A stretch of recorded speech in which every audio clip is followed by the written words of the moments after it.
Si vous connaissez très bien l'histoire de la Bible, vous avez sans doute entendu dire que Jésus donne la vie éternelle. Ça a l'air bien. Mais qu'est-ce que Jésus veut dire par vie éternelle? Eh bien, Jésus a repris cette expression des Écritures hébraïques. En français, cela se traduit par « vie éternelle » ou quelques rares fois « vie pour toujours ». Mais l'expression littérale traduite de l'hébreu est « la vie d'âge en âge ». La vie d'âge en âge? Qu'est-ce que ça veut dire? C'est en effet une expression imagée. Et pour la comprendre, nous devons d'abord parler de ce que représente un âge dans la Bible. Allons-y. Le mot hébreu pour âge est olam, et il fait référence à une période de temps. De quelle durée? Eh bien, n'importe quelle durée en fait. Et ça peut se référer au passé ou au futur. Ce qui compte, c'est que c'est une période de temps avec un attribut commun qui reste constant. Par exemple? Par exemple, l'époque d'Abraham et de ses descendants jusqu'à Moïse. L'attribut commun est que c'est l'époque des ancêtres de Moïse. Et donc Moïse dit « Souvenez-vous de l'âge d'autrefois, des années des générations passées et des anciens. » D'accord. Un âge peut être plus court, et aussi en se projetant dans l'avenir. Comme Samuel, qui va passer toute sa vie à servir dans le temple. Au moment de sa consécration, sa mère Anne désigne cette période comme un âge. Donc, un âge est une période de temps qui a une caractéristique unique et constante. Exact. Et il peut y avoir toutes sortes d'âges différents selon ce sur quoi on veut se concentrer. Tu as tout compris. Et donc, quelqu'un pourrait vivre sur deux âges en même temps s'il leur arrive de fusionner. D'accord. Revenons donc à l'expression « la vie d'âge en âge ». De quel âge parle-t-on? Eh bien, au début de l'histoire biblique, les humains sont créés à partir de la poussière du sol. C'est une image biblique propre aux créatures mortelles. Autrement dit, ils vivent à un âge où ils peuvent mourir. Mais Dieu prend les êtres humains et les place dans un jardin sacré où ils sont invités à vivre une vie nouvelle ayant plus de substance. En mangeant de l'arbre de vie. Oui, on apprend que ça leur donne la vie d'âge en âge. Une vie au potentiel infini parce qu'ils sont connectés à la vie divine de Dieu lui-même.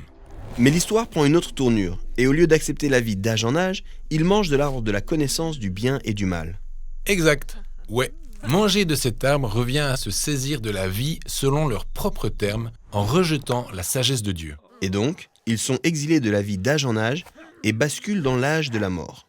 Ils se brutalisent, ils font ce qui est juste à leurs propres yeux, ils sombrent dans la violence. Exact. Et donc, le reste de l'histoire de la Bible peut être considéré comme un choix entre deux âges différents. L'âge de la vie selon nos propres termes et qui conduit à la mort, ou l'âge de la vie de Dieu. Et bien que l'humanité ait rejeté la vie de Dieu, Dieu promet de leur ouvrir une voie de retour. Exact. Et c'est cette promesse qui conduit finalement l'histoire à Jésus. Il est présenté comme la vie de Dieu incarnée en un humain, pour que les deux âges fusionnent en lui. Il vit à la fois dans l'âge du péché et de la mort, et dans l'âge de la vie éternelle. Et donc, il peut permettre aux gens d'accéder à la vie d'âge en âge. En effet, c'est comme ce que Jésus dit dans l'évangile de Jean. Or, la vie éternelle, c'est qu'ils te connaissent, toi, le seul vrai Dieu, et celui que tu as envoyé, Jésus-Christ. Pourtant, comme l'humanité a rejeté la vie de Dieu dans le jardin, Jésus a été rejeté et mis à mort. Mais la vie de Dieu est plus puissante que la mort. Et donc, Jésus ressuscite d'entre les morts et peut donner la vie de Dieu aux autres. Comme le dit aussi l'évangile de Jean. Celui qui croit en lui ne périra point, mais aura la vie éternelle. C'est la vie d'âge en âge. Intéressant. Alors, la plupart des gens pensent que la vie éternelle est quelque chose qui arrive après la mort. Mais dans la Bible, je peux avoir accès à cet âge dès maintenant. Oui, rappelle-toi, Jésus était le point de convergence entre l'âge de la vie de Dieu et l'âge de la mort.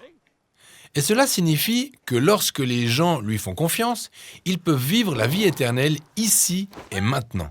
Mais nous vivons toujours dans l'âge de la mort. Alors, que se passera-t-il quand je mourrai? Eh bien, comme la mort n'a pas pu vaincre la vie éternelle de Dieu en Jésus, de même, nous pouvons demeurer vivants en Dieu même si nous sommes physiquement morts. Dans la Bible, cela s'appelle « être avec Christ ».